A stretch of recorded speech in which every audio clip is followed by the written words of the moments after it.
नमस्कार, मी मधुराज रेसिपी मराठीमध्ये तुम्हा सगळ्यांचं खूप खूप खूप मनापासून स्वागत. तर आज आपण आमटी कशी बनवायची ते पाहूयात. खूप साधी, सहज, सोपी आणि झटपट होणारी ही रेसिपी आहे आणि ऑलमोस्ट आपण दररोज बनवतोच ही आमटी. तर आज मी किंवा आमच्या घरी ही आमटी कशी बनवतो ते रेसिपी आपण आज पाहूयात. तर सगळ्यात आधी इथे मी 1 चमचा तेल कढईमध्ये गरम करायला ठेवलं आहे. तेल गरम झालं की आपण त्यामध्ये मोहरी घालूया. तेल इथे व्यवस्थित गरम झालं. आता आपण यामध्ये मोहरी घालूयात. अर्धा चमचा मोहरी तडतडू द्यायची. मग आपण जिरं घालूयात. मोहरी छान तडतडली की त्यामध्ये जिरं. मोहरी शक्यतो व्यवस्थित तडतडल्यावरच जिरं घालायचं, कारण नाहीतर मग मोहरी कच्ची राहते आणि मग ती दाताखाली कडवट लागते किंवा मग कच्ची अशी लागते. मोहरी तडतडून झाली. आता त्यामध्ये आपण जिरं घालूयात. जिरं पण छान असं फुललं की त्यामध्ये हिंग, चिमूटभर हिंग, कढीपत्ता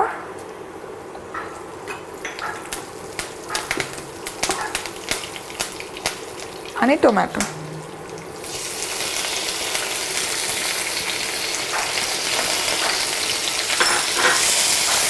आणि टोमॅटो 1-2 मिनिट मी फक्त परतून घेणार आहे. खूप टोमॅटो शिजवायची गरज नाही आहे. टोमॅटो 1-2 मिनिट छान असे परतून झाले, थोडेसे शिजले की त्यामध्ये 1 मोठा चमचा आपण गोडा मसाला घालूया. बाकी कुठलेच मसाला यामध्ये जात नाही आहेत, फक्त गोडा मसाला आणि लाल तिखट. आणि या ठिकाणी माझ्याकडे ओला खोबऱ्याचा चव आहे, ते पण मी घालते 1-2 चमचे. हे पुन्हा एकदा एखाद मिनिटभर आपण परतून घेऊया.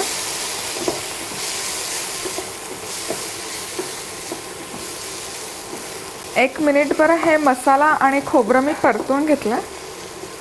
आता यामध्ये आपण डाळ घालूयात. तर या ठिकाणी 1-2 कप तूर डाळ शिजवून घेतली आहे मी. तर ही डाळ किंवा हे वरण कसं बनवायचं याची कृती किंवा रेसिपी ऑलरेडी मी माझ्या यूट्यूबच्या चॅनलवर पोस्ट केली आहे. तर तुम्ही त्यासाठी वरण भाताची रेसिपी पाहू शकता आणि त्याची लिंक मी खाली डिस्क्रिप्शन बॉक्समध्ये ॲड करते.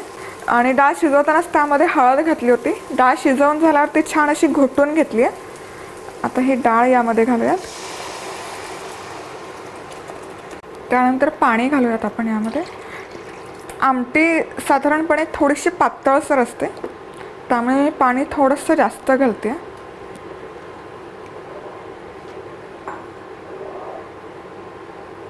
आणि आता यामध्ये आपण आमसूल घालूयात.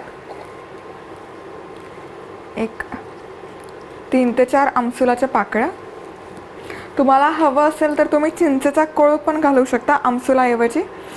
चिंच गुळाचा कोळ करण्यासाठी चिंच आणि गुळ तुम्ही एका बाउलमध्ये घेऊन त्यामध्ये पाणी घालून एखाद मिनिटभर मायक्रोवेव्हला लावू शकता. आणि ते थोडं थंड झालं की ते व्यवस्थित मॅश करून गाळणीने गाळून त्याचा कोळ काढून घ्यायचं. आणि गुळ घालते मी यामध्ये. आमसुलाचा आंबटपणा थोडासा कमी होतो गुळाने आणि आमटीची चव छान अशी आंबट गोड लागते. आणि मीठ चवीपुरतं. आणि मध्यम आचेवर छान 5 ते 6 मिनिट आपण ही आमटीला उकळी येऊ द्यायची. या ठिकाणी आमटी मी 5-6 मिनिट छान अशी उकळू दिली आहे. छान अशी उकळी आली आमटीला आणि याचा सुगंध खरंच खूप छान येतो. आता फायनल स्टेप, आपण यामध्ये थोडीशी कोथिंबीर भुरभुरूया. मी आणखी थोडा वेळ तिला उकळी येऊ देणार आहे. मस्त. आमच्याकडे साधारण आठवड्यातून 1-2दा तरी ही आमटी होतेच आणि माझ्या मुलाला अर्थातच खूप आवडते ही आमटी. पण जेव्हा मी त्याच्यासाठी बनवत होते तेव्हा अर्थातच एवढे खूप सारे मसाले मी नाही घालत. अगदी नावाला चिमूटभरच मसाले त्यामध्ये असतात. तर एक गंमत मला तुम्हाला सांगायला आवडेल. माझा मुलगा साधारणपणे दुपारी 2 तास आणि संध्याकाळी 2 तास असं पाळणाघरात जातो. दुपारी शाळेतून स्ट्रेट पाळणाघरात आणि मग संध्याकाळी उठल्यावर पुन्हा 2 तास तो पाळणाघरात जातो. तर त्याचं दुपारचं आणि संध्याकाळचं जेवण पाळणाघरातच होतं. आणि दुपारची वेळ वेगळी आणि संध्याकाळची वेळ वेगळी होते. त्यामुळे तिथे पाळणाघरात ज्या मावश्या काम करतात त्यांची शिफ्ट बदलते.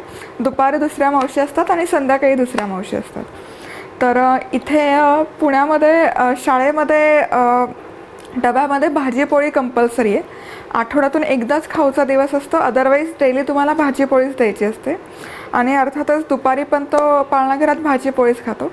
आणि म्हणून मी त्याला संध्याकाळी थोडासा हलका असा आहार म्हणून भात वगैरे देते. भाताचे वेगवेगळे प्रकार त्याला संध्याकाळी पाळणाघरात डब्यात देते, जसं की कधी मऊ भात आणि तूप, वरण भात तूप, मुगडाळीची खिचडी, किंवा कधी आमटी भात, किंवा कधी मटार भात, पुलाव. बऱ्यापैकी त्याला रोज संध्याकाळी भातच देते. त्या पाळणाघरातल्या संध्याकाळच्या मावशी असतात, त्यांनी एकदा मंथनला विचारलं, काय रे मंथन, तू रोज रोज भात का आणतो डब्यात, तू वेगळं वेगळं का नाही आणत, कधी भाजीपोळी का नाही आणत? तर त्यावर मंथन म्हणाला, काय सांगू मावशी तुला, अगं माझी मम्मा स्वयंपाकच करत नाही. तर अशा सगळ्या गमती जमती असतात. आणि मला ही गोष्ट पाळणाघरातल्या मावशींनी सांगितलं. त्यांना म्हणलं बरोबर आहे, मी काही स्वयंपाक वगैरे करत नाही घरात.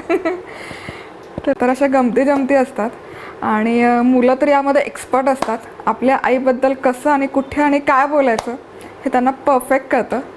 तर तुमच्या मुलांचे पण काही असे गमतीशीर मजेशीर किस्से असतील तर ते तुम्ही खाली कमेंट बॉक्समध्ये नक्की नोंदवा. मला वाचायला नक्की नक्की नक्की आवडेल. तर ही आमटी अर्थातच साध्या भाताबरोबर, मऊ भाताबरोबर खूप छान लागते. आणि अर्थातच त्यावर भरभरून साजूक तुपाची धार हवीच. तर कशी वाटली तुम्हाला ही आजची रेसिपी? तुम्हाला जर ही आजची आमटीची रेसिपी आवडली असेल तर तुम्ही प्लीज हा व्हिडिओ लाईक करा. त्याचबरोबर तुमच्या काही कमेंट्स असतील, प्रतिक्रिया असतील, सजेशन्स असतील तर ते तुम्ही खाली कमेंट बॉक्समध्ये नोंदवू शकता. त्याचबरोबर तुम्ही माझं हे यूट्यूबवरचं Madhura's recipe Marathi channel subscribe करू शकता. सगळ्यात महत्त्वाचं म्हणजे हे फ्री आहे, फुकट आहे, निःशुल्क आहे. आणि जेव्हा केव्हा मी एखादी नवीन पोस्ट किंवा पदार्थ यूट्यूबवर शेअर करेन तेव्हा सगळ्यात आधी ते तुम्हाला कळेल. तर आज वेळात वेळ काढून तुम्ही ही माझी रेसिपी पाहिल्याबद्दल तुम्हा सगळ्यांचे खूप खूप खूप मनापासून धन्यवाद. पुन्हा भेटूया अशाच एका छानशा खमंग रेसिपीबरोबर. तोपर्यंत मस्त राहा, खुश राहा, आनंदी राहा आणि सगळ्यात महत्त्वाचं खात राहा.